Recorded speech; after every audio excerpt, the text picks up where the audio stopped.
DSC preparation కి మిగిలిన తక్కువ సమయాన్ని డిఎస్సి 2024 యాప్ లేదా DSC2024.com తో జాబ్ ని సాధించండి. హైదరాబాద్ మెట్రో రైల్వే సేవల్లో మరోసారి సాంకేతిక సమస్య తలెత్తింది. మియాపూర్ ఎల్బీ నగర్ క్యారిడార్ లో మెట్రో రైలు ఎక్కడికక్కడ నిలిచిపోయి ప్రయాణికులకు తీవ్ర అసౌకర్యం కలిగింది. ఖైరతాబాద్ మెట్రో స్టేషన్ వద్ద మెట్రోలో సాంకేతిక లోపం గుర్తించిన అధికారులు వెంటనే రైలు నిలిపేశారు. సాంకేతిక లోపంతో ట్రైన్ స్టేషన్లోనే నిలిచిపోవడంతో ప్రయాణికులు లోపలికి అనుమతించకుండా మెట్రో సిబ్బంది తాత్కాలికంగా అడ్డుకుంటున్నారు. దీంతో ప్రయాణికులు తీవ్ర ఇబ్బంది పడ్డారు. ఒక్కసారిగా మెట్రో రైలు నిలిచిపోవడంతో రాత్రి వేళ డ్యూటీలు ముగించుకున్న ఉద్యోగులకు ఇతర ప్రయాణికులకు ప్రయాణం మధ్యలోనే ఆగిపోవడం వల్ల తీవ్ర అసౌకర్యం అయితే ఏర్పడింది. ప్రయాణికులు సోషల్ మీడియాలో కూడా అసంతృప్తిని వ్యక్తం చేస్తున్నారు. కేవలం 4 రోజుల వ్యవధిలో మెట్రో రైలు సేవలో అంతరాయం ఏర్పడటం గమనార్హం. మొన్న 15 నిమిషాలు రైలు ద్వారాలు తెరుచుకోకపోవడంతో ప్రయాణికులు పడ్డ ఇబ్బందులు అన్నీ కావు. వెంటనే మెట్రో అధికారులు స్పందిస్తున్నప్పటికీ ఈ తరహా సమస్యలు తలెత్తకుండా చూడాలని ప్రయాణికులు కూడా కోరుతున్నారు. అలాగే వర్షం సమయంలో మాత్రమే ఇటువంటి సమస్యలను మెట్రో ఎదుర్కోవడం విశేషం.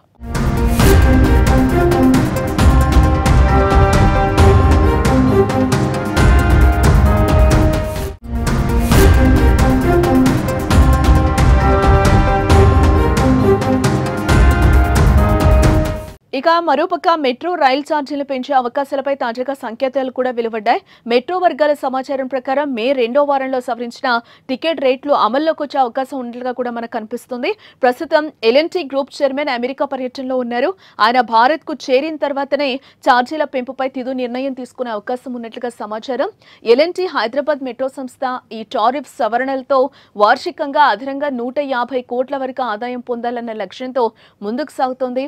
ఛార్జీలు పెంచే అంశంపై ఇప్పటికే సంస్థ రాష్ట్ర ప్రభుత్వానికి లేఖల ద్వారా సమాచారం ఇచ్చింది. ప్రస్తుతం మెట్రోలో కనిష్ట టికెట్ ఛార్జీ 10 రూపాయలు కాగా గరిష్ట ఛార్జీ 60 రూపాయల వరకు ఉంది. ఈ గరిష్ట ధరను 75 రూపాయల వరకు పెంచే అవకాశాలైతే పుష్కలంగా కనిపిస్తున్నాయి. ఇటీవల నివేదికల ప్రకారం మెట్రో రైలు సేవలతో పాటు ప్రకటనలు, షాపింగ్ మాల్స్, అద్దె లాంటి ఇతర మార్గాల ద్వారా L&T మెట్రో సంస్థ ఏటా సుమారు 15,000 కోట్ల ఆదాయాన్ని అయితే నమోదు చేస్తోంది. అయితే మెట్రో నిర్వహణ, ఉద్యోగుల జీతాలు, బ్యాంక్ రుణాలు, వడ్డీలు వంటి ఖర్చులతో కలిపి సంస్థకు వార్షికంగా సుమారు 2,000 కోట్ల వ్యయం అవుతోందని మెట్రో వర్గాలు తెలిపాయి.